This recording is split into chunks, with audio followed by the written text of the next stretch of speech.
Welcome to Managing Uncertainty, a podcast series from the experts at Bryghtpath discussing global risk, business continuity, and crisis management. Will you be ready to lead your organization through its critical moment? Hello and welcome to the Managing Uncertainty podcast. This is Bryan Strawser, Principal and Chief Executive here at Bryghtpath. And in this week's episode, I want to talk about that your supply chain may not be as resilient as you think it is. Companies routinely exaggerate the attractiveness of foreign markets, and that can lead to expensive mistakes. That's a quote from Pankaj Ghemawat, Global Professor of Management and Strategy at NYU Stern School of Business. His statement makes it sound like a roundup of recent supply chain woes at the hands of the COVID pandemic. But it comes from his prescient warning to industry sounded almost 20 years ago in his landmark article in Harvard Business Review, Distance Still Matters, the Hard Reality of Global Expansion. Now, we've all learned the hard truth behind Pankaj's prediction, and we're asking ourselves what other lessons we need to mine to avert the next supply chain crisis. A critical one, in our humble opinion as business continuity and crisis management professionals, is that your business is only as resilient as your third parties. And if you're leaving them out of your business continuity and crisis management planning process, your business might not be as resilient as you think. Here's what you need to know. The first are the hidden supply chain risks of working with third parties. The question I often ask companies as we're talking about this is if they outsource their IT work. It's cost effective and it gets you the expertise you need when your bench may not be particularly deep. But what happens when your IT vendor's operations come to a halt during a global cloud outage, or a blizzard, or a tornado, or a flood shuts down a data center? Or perhaps you rely upon a third-party logistics firm to get your products from manufacturer to the shelf. When their distribution center comes to a standstill because truck drivers are scarce or a government shutdown frustrates custom clearances, does your logistics firm have a backup plan? Or will your shelves just be empty as a retailer? Businesses today can't escape the reality of working with third parties, whether suppliers, vendors, service providers, or otherwise. These can help you scale cost effectively, expand important capabilities and expertise, and ease the path of entry into new markets. But working with third parties comes with its own share of risks. As the COVID supply chain crunch has taught us, many businesses overlook the need to account for the resilience of their entire supply chain ecosystem when they think about their business continuity and resiliency planning process. Here are some practical steps you can take to better understand the resilience of your third parties, and in doing so, improve your ability to navigate the next crisis. The first is to shore up supply chain risk at the program level.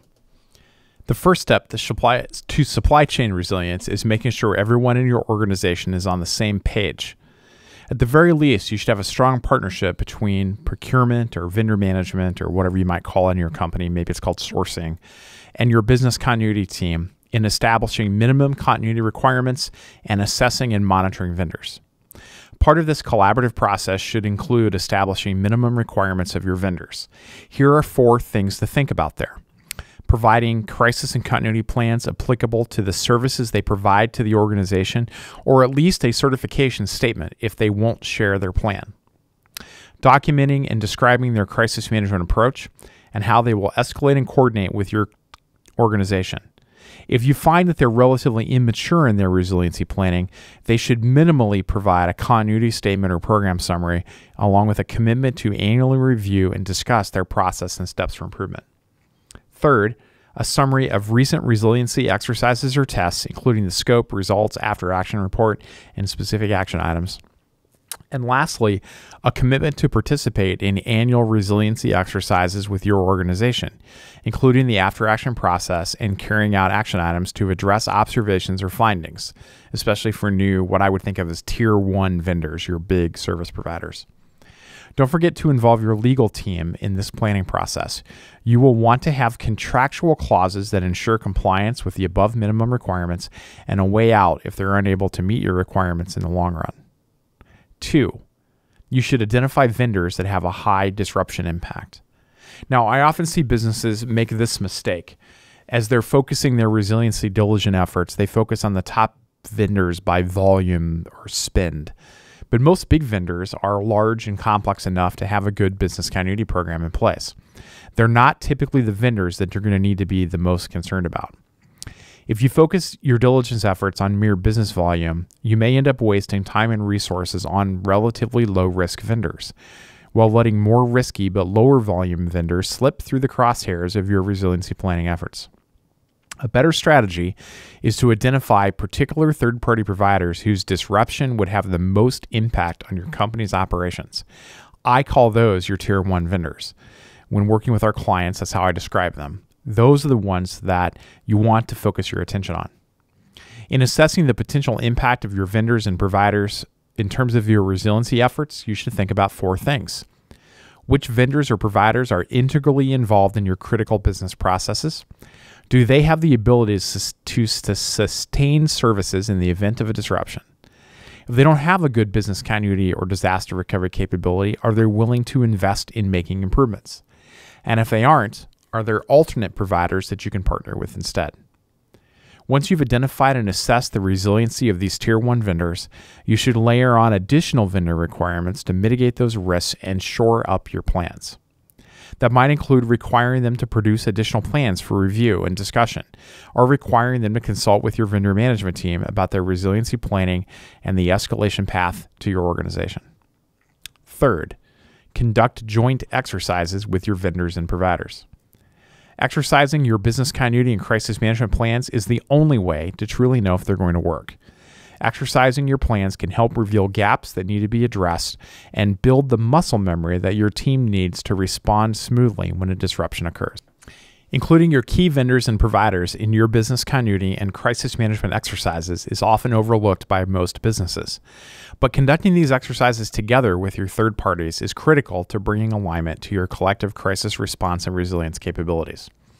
Conducting joint business continuity and crisis management exercises with your key vendors and providers can also facilitate new insights and channels of communication that improve your working relationship and your effectiveness even outside of a crisis. At an internal level, we recommend that you conduct these exercises on a monthly or quarterly basis. When including external parties, coordinating that many exercises might just be impractical, but we suggest that you do conduct joint exercises with them at least on an annual basis. Failing to include key vendors and providers in your resiliency planning is a lot like locking your front door but leaving the garage door wide open. When disaster strikes, you may quickly find out the hard way that your business is only as resilient as your third parties if you've not included them in your planning process. Effective business continuity planning requires a holistic approach to assessing your dependencies, risks, and business continuity and crisis response. Here at Bryghtpath, we can help you assess the supply chain risks of your key vendors and create a holistic plan for resiliency. Learn more about our capabilities and contact us at bryghtpath.com. That's it for this edition of the Managing Uncertainty podcast. We'll be back next week with another new episode. Be well. Thanks for listening to this episode of Managing Uncertainty, produced by the experts at Bryghtpath. To receive notifications of new episodes, join our newsletter at bryghtpath.com or subscribe through your favorite podcast player, such as iTunes or Google Play. Learn more about the services and trusted advice from Bryghtpath by visiting bryghtpath.com. That's BRYGHTPATH.com.